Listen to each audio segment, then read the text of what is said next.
Hello friends, आज हम आगाज़ किचन में पोटैटो से एक बहुत ही ज़बरदस्त नमकीन बनाने जा रहे हैं। आप एक बार बनाएंगे तो सोचेंगे मैंने इससे पहले क्यों नहीं इसको ट्राई किया। बहुत ही टेस्टी है और बहुत इजी रेसिपी है।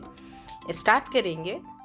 मैंने आलू को देखिए ग्रेट कर लिया। मशीन में इसलिए किया है क्योंकि देखिए थोड़े से थिक इसके ये देखिए स्ट्रैंड्स आए हैं और थोड़े लंबे भी आए हैं। हैंड ग्रेटर से उतने अच्छे नहीं आते हैं और इवन नहीं आते। ठीक है, मैंने देखिए एक डीप बोल लिया है। पैन, कुकिंग पॉट कोई भी ले लीजिए। उसमें पानी लेंगे, सॉल्ट ऐड करेंगे और इस पानी को अच्छी तरह से बॉईल कर लेंगे। जैसे ही बॉईल आएगा हम इसमें अपने ग्रेट किए हुए पोटैटोज डाल देंगे। थोड़ा सा बीच में ऊपर नीचे करेंगे ताकि सब इवनली कुक हो। 100% कुक नहीं करना है इसको, 50 से 60% तक बस डन करना है। ठीक है, ये जैसे ही मेरे हो जाएंगे मैं इसको स्ट्रेनर में डालूंगी और इसको छान के थोड़ी देर के लिए ठंडा होने के लिए रख दूंगी ताकि सारा पानी इसका अच्छी तरह से निकल जाए। ठीक है, चेक करते रहेंगे।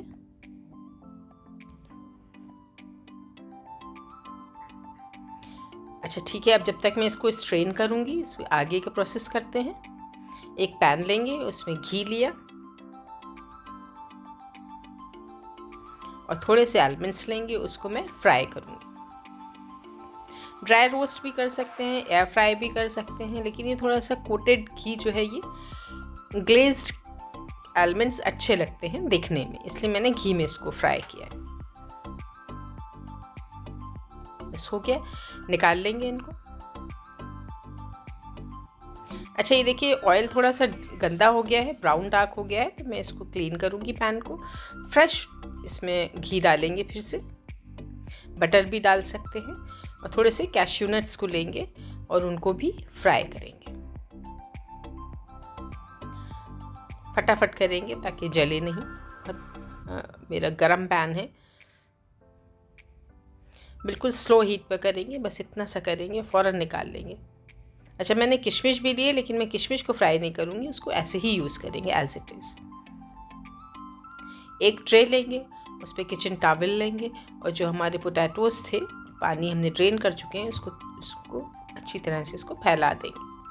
पूरे पापड़ की तरह इसको सुखाना नहीं है, बस थोड़ी देर के लिए रखेंगे ताकि इसमें से पानी जो है वो थोड़ा सा और ज़्यादा खुश्क हो जाए। अच्छे से फैला देंगे चारों तरफ। That's it.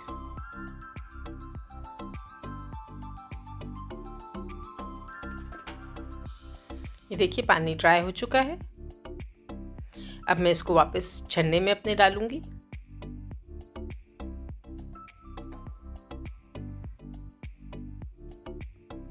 ये देखिए सिर्फ ये एक आलू था, एक बड़े साइज का आलू है, उसमें इतने सारे बन के निकले हैं। अच्छा ये देखिए कॉर्नफ्लावर 1 टेबल स्पून के करीब है।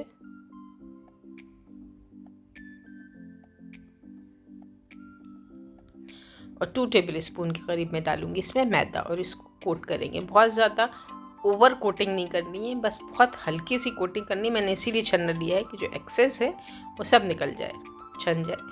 सिर्फ बहुत ज़रा सी हल्की सी कोटिंग, ताकि वो जो फ्राई करेंगे तो इसमें एक हल्की सी क्रिस्पीनेस आ जाए। That's it. चलते हैं फ्राइंग पैन की तरफ।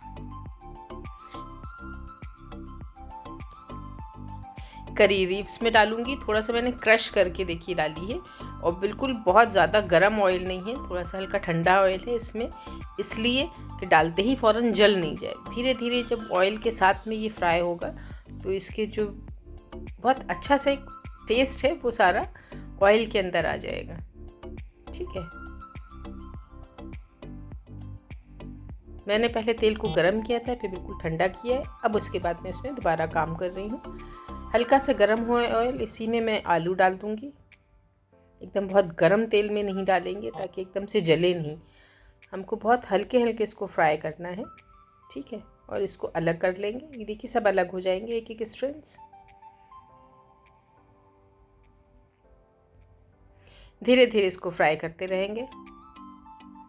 एकदम गरम तेल में डाल देंगे तो ये ऊपर से जल जाएगा और इसका कलर चेंज हो जाएगा। हमें कलर बिल्कुल नहीं चेंज करना है, बस हल्का सा फ्राई करना है। कुक ऑलरेडी हो चुके हैं, ज़रा सी हीट लगेगी तो वो और पूरे 100% डन हो जाएंगे। देखिए फ्राई होना शुरू हो चुके हैं।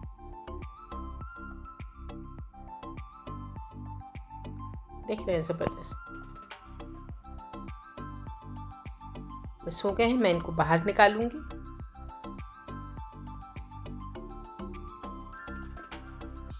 और प्लेट में रखूंगी थोड़ी देर के लिए ठंडा होने के लिए।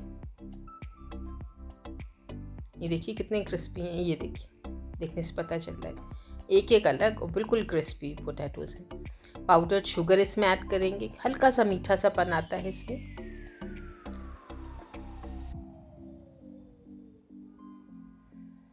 ड्राई फ्रूट्स ऐड करेंगे, बादाम, किशमिश और काजू, और चाट मसाला।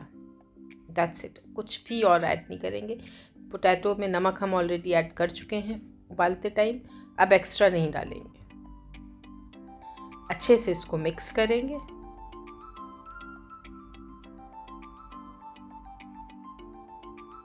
और ज़बरदस्त सर्व करेंगे।